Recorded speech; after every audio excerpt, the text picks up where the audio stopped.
Assalamualaikum, teman-teman. Saya membuat video ini dalam rangka menyelesaikan tugas ekonometrika.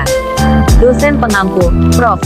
Dr. Romansyah Sahabuddin, SEM, SI, dengan judul materi sifat analisis regresi. Semoga dapat membantu teman-teman semua.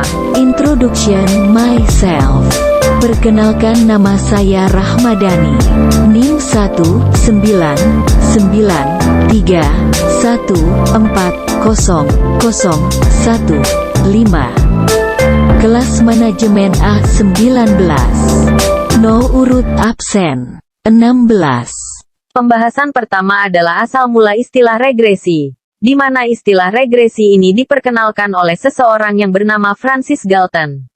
Menurut hasil penelitian Francis Galton, meskipun ada kecenderungan bagi para orang tua yang tinggi mempunyai anak yang tinggi dan orang tua yang pendek mempunyai anak yang pendek, distribusi mengenai tinggi dari suatu populasi tidak berubah dari generasi ke generasi.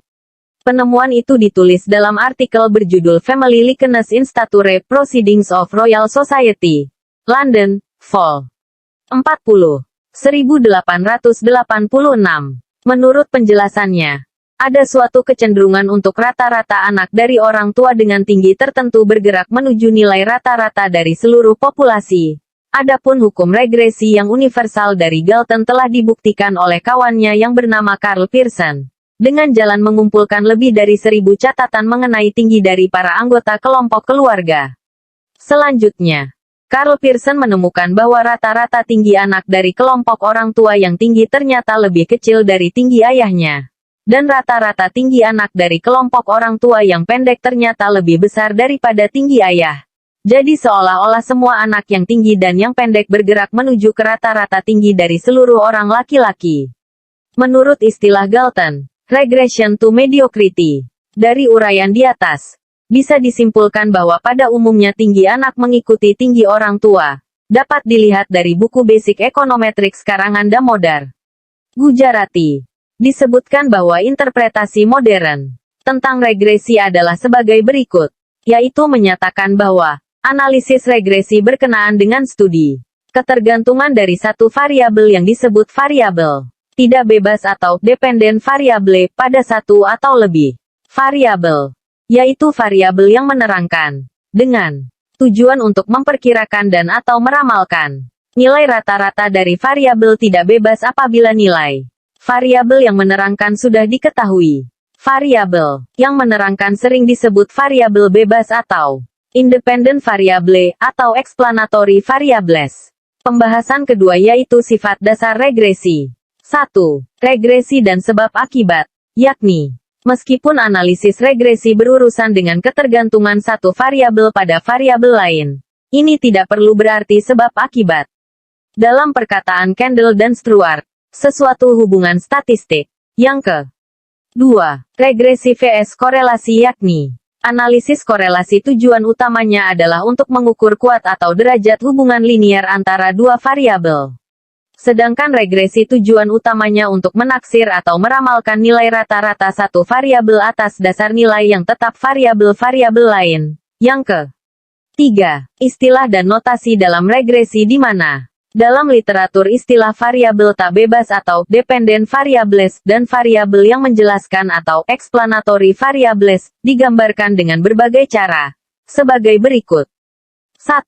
Variabel tak bebas atau dependent variables sama dengan variabel yang menjelaskan atau explain variables sama dengan yang diramalkan atau predictant, sama dengan yang diregresi atau regresen, sama dengan tanggapan atau response.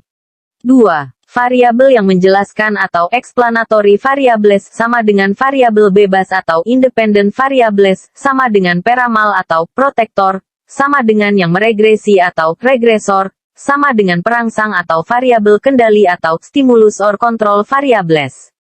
Jadi jika kita sedang mempelajari ketergantungan satu variabel pada hanya satu variabel yang menjelaskan, studi itu dikenal dengan analisis regresi sederhana atau dua variabel. Tetapi kalau kita mempelajari ketergantungan satu variabel pada lebih dari satu variabel yang menjelaskan, maka dikenal sebagai analisis regresi majemuk multiple regression analysis. Pembahasan ketiga atau yang terakhir yaitu perbedaan antara ketergantungan secara statistik dan fungsional, di mana regresi yang kita pergunakan berkenaan dengan ketergantungan statistik atau statistical dependent, bukan ketergantungan fungsional secara deterministik, seperti halnya dalam ilmu alam fisika. Hubungan antar variabel secara statistik berkenaan dengan variabel yang acak atau variabel yang stokastik atau random or stochastic variables, yaitu variabel yang mempunyai distribusi probabilitas atau probability distribution. Di dalam hubungan fungsional atau functional relationship, variabelnya tidak acak atau non-random. Jumlah produksi padi Y tidak hanya dipengaruhi oleh jumlah pupuk X1 tetapi dipengaruhi juga oleh faktor-faktor lainnya, seperti tersedianya bibit X2, luas sawah yang ditanami, X3, curah hujan, X4, jumlah petani yang menanam padi, X5, tingkat kesuburan tanah, X6, dan masih ada faktor-faktor lainnya lagi. Selanjutnya, kita dapat menggunakan garis regresi setelah nilai X di mana diketahui tidak tepat 100%. Ketidaktepatan ramalan nilai Y dengan menggunakan regresi disebabkan adanya berbagai kesalahan atau error, antara lain sebagai berikut. 1.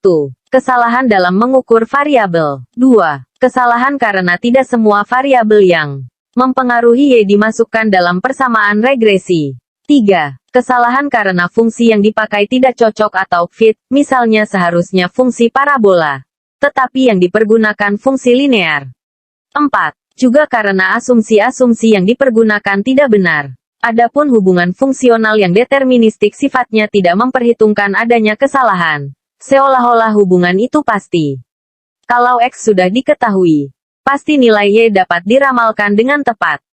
Kita hanya membahas hubungan statistik, yaitu hubungan yang memperhitungkan adanya berbagai kesalahan. Paling tidak kesalahan dalam mengukur variabel atau measurements error.